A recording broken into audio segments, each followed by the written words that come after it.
मोदी सरकार ने अपना एक और वादा पूरा करते हुए वक्फ बोर्ड के पर कतरने के लिए वक्फ संशोधन विधेयक पेश कर दिया है। विधेयक पेश होते ही देश के आधे मुस्लिम खुशियां मना रहे हैं तो आधे प्रदर्शन की धमकी दे रहे हैं। आपको बता दें कि दुनिया में सबसे ज्यादा वक्फ संपत्तियां भारत में हैं, मगर सरकार ने वक्फ बोर्ड के पर कतरने शुरू कर दिए हैं। इस वीडियो में आपको बताएंगे कि नया वक्फ कानून बनने के बाद 5 कौन से बड़े बदलाव होने जा रहे हैं और कैसे वक्फ बोर्ड पर नकेल कस दी गई है। सबसे पहले सबसे बड़ा बदलाव देखिए। पुराने वक्फ कानून की धारा 40 सबसे खतरनाक थी।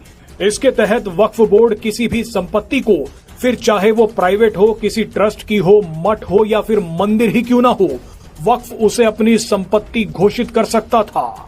वक्फ बोर्ड का फैसला अंतिम फैसला माना जाता था।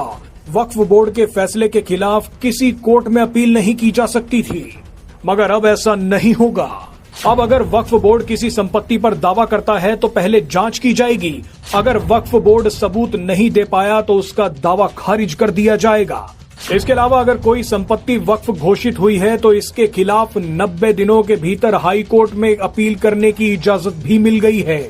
यानी पहले वक्फ बोर्ड के खिलाफ सिर्फ वक्फ ट्रिब्यूनल में ही जाया जा सकता था, मगर अब हाई कोर्ट में भी जाया जा सकता है। दूसरा बड़ा बदलाव ये है कि जिन लोगों ने हाल ही में धर्म परिवर्तन करके इस्लाम धर्म को अपनाया है, यानी जो लोग पिछले 5 सालों में नए मुस्लिम बने हैं, वो लोग अब वक्फ बोर्ड को अपनी संपत्ति दान नहीं कर पाएंगे। पहले कई लोग लालच, डर या धमकी के कारण धर्म परिवर्तन कर लेते थे और उसके बाद अपनी संपत्ति वक्फ को दान कर देते थे, मगर अब ऐसा नहीं होगा। तीसरा बड़ा बदलाव यह है कि अब वक्फ अल औलाद के तहत महिलाओं को भी वक्फ की जमीन में उत्तराधिकारी माना जाएगा। इसका मतलब यह है कि जिस परिवार ने अपनी जमीन वक्फ अल औलाद में दान दे दी है, उस जमीन से होने वाली आमदनी सिर्फ उन परिवारों के पुरुषों को ही नहीं मिलेगी, बल्कि इस आमदनी में अब महिलाओं का भी हिस्सा होगा। नया वक्फ कानून बनने से चौथा बड़ा बदलाव क्या होगा, अब वो देखिए। वक्फ बोर्ड में अब 2 गैर मुस्लिम व्यक्तियों और 2 मुस्लिम महिलाओं को भी जगह दी जाएगी। इसके अलावा वक्फ बोर्ड में नियुक्त किए गए सांसद और पूर्व जजों का भी मुस्लिम होना जरूरी नहीं है। यानी वक्फ बोर्ड को सेक्युलर बनाया जा रहा है। सेक्युलर होने की ठेकेदारी अब सिर्फ हिंदुओं की नहीं है, वक्फ बोर्ड को भी अब सेक्युलर बनना होगा। राज्यों के वक्फ बोर्ड में भी अब 2 मुस्लिम महिलाएं और 2 गैर मुस्लिम सदस्य जरूर रखने होंगे। शिया, सुन्नी और पिछड़े मुसलमानों से भी एक सदस्य को इनमें रखना अनिवार्य होगा। यानी वक्फ बोर्ड में अब बोहरा और आगा खानी समुदाय से भी एक सदस्य होगा।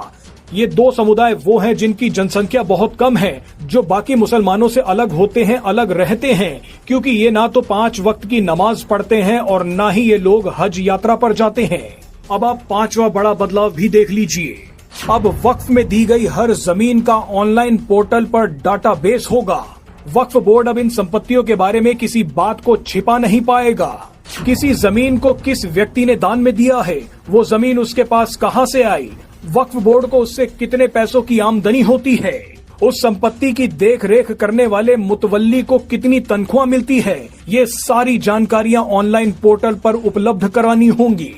इससे वक्फ बोर्ड के काम करने के तरीकों में पारदर्शिता आएगी।